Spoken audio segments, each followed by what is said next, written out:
In this video, we're going to go over how to multiply fractions. And we're going to start with simple fractions, no improper fractions, no negative numbers. All right, so in general, here's the rule for multiplying fractions. If you have some fraction, let's say called a over b, and some other fraction, c over d, you want to multiply, you simply multiply the numerators together and the denominators together. All right, pretty simple. So let's do an example. Let's say we have 3/4 times 5/7. Using this, we would just have 3 times 5 over 4 times 7, which is 15/28. And that's how to multiply fractions. Now, often when you multiply fractions, if you use this rule here, you might need to reduce at the end, in other words, simplify the fraction. So let's take an example like that. Let's say 3/4 times 2/9. If you use this rule, you would have 3 times 2 over 4 times 9, which is 6/36.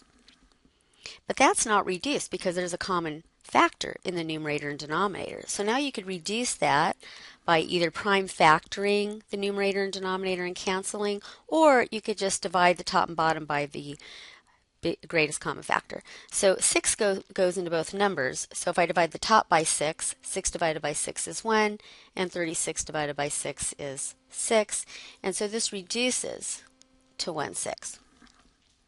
As it turns out, it's much easier before you go ahead and do the multiplication in the numerator and denominator to see if anything cancels or, if you will, reduces ahead of time. So let's just take this exact same problem and see it done a little bit differently.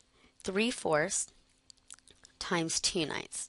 What I'm going to do, I could go ahead and write the 3 times 2, and because they both happen to be prime. But if a number is not prime, write it as the prime factorization. So this is one method. You could write the 4 is 2 times 2, and the 9 is 3 times 3. I always put a 1 in the numerator. Okay? And the reason I do that is just in case everything cancels out of the numerator. All right? So let's also always put a 1 in the numerator. You don't have to. Now, we go across the numerator and see if there's anything I can cancel. The 3 and the 3 I can cancel. The 2 and the 2 I can cancel. And so now I have left in the numerator a 1, and in the denominator I have a 2 and a 3. So I need to multiply those together, and I get 1/6. So this is a method where you first write the prime factorization and see if you can cancel before you actually go ahead and multiply the numerators and denominators together. So let's try another problem. All right, in this one I have 3 fractions to multiply together. I'm going to still do the exact same thing. I'm going to need a little bit extra space, so I'm going to go down the page. All right, so if it's prime, we write it going across. If not, we're going to factor. All of these ones in the numerator happen to be prime, so I don't have to prime factor it. Now, what about 20? So you have to remember how to prime factor, and you can do that on the side, but that will be 2 times 2 times 5, right? That multiplies out to be 20. And now, 21, if I factor, that's a 3 times 7. And 10, if you factor, that's a 2 times 5. And then remember what I do. I always put a 1 in the numerator as well. All right, so now let's see if we can cancel anything. Going across, I always start with the one that has the least amount of factors, which is in the numerator in this case. I have a 7 in the numerator and a 7 in the denominator, so those could cancel. You have a 5 in the numerator and denominator, see those can cancel. And you happen to have a 3. Now sometimes, you can't get anything to cancel. I just happen to give you a problem where it canceled. So what do I have left in the numerator? Just a 1. And in the denominator, I have a 2, a 2, a 5, and a 2. So that's going to be 40 when I multiply those together. Now, that's easier than going ahead and multiplying these numbers out. You'd have like 35 times 3 or 15 times 7, however you want to look at it. You're going to have 105. And let's see what happens in the denominator. Well, 20 times 21 is 420, right? And then you have this extra 0 because you're multiplying by 10. And then you have to reduce this. And if you reduced it, you would get 1/40th. But it's a lot more work to go back and factor it later and cancel. All right, why don't you try this one? Put the video on pause and then come back. All right, let's see if I have room here. I'm going to factor 18. So that's 2 times 9, which is 2 times 3 times 3. And 35 is 5 times 7. Okay. Right, in the denominator I have 25. That factors to 5 times 5. And 22 is 2 times 11. And now, it doesn't matter if you go through the bottom or the top. Again, I always put a 1 in the numerator for good measure.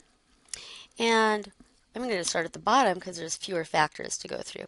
Is there a 5 also in the numerator? Yes. Okay, is there another 5 up there? No. Is there a 2 up there? Yes. And is there an 11? No. So I'm done. Canceling everything I can. So what I have left in the numerator, 3 times 3 times 7 times 1, basically 9 times 7 is 63, and 5 times 11 is 55. Now, that is a perfectly good answer. Notice there's a bigger number on top, but that's fine. Unless you're asked to write it as a mixed number, because this is called an improper fraction when there's a bigger number on top, you can go ahead and leave it as 63 over 55. If you want to change it to a mixed number, and you've already gone over some video that shows you how to do that, you can write that as 1 and 8/55. Okay, so either of these are correct. So those are some ways of doing it. You just instead of multiplying, prime factor both the numerator and denominator and cancel. Now you probably, if you've ever done fractions before, seen the other way, which is called canceling. It's a little bit shortcut, but it's a little messier. What you do is you see if there's any number in the numerator that has a common factor with any number in the denominator, and then just divide it in your head. So for instance, I look at 18. And I see, is there any number in the denominator that has a common factor? Well, 22 and 18 both have a common factor of 2. So what you could do, this is called canceling.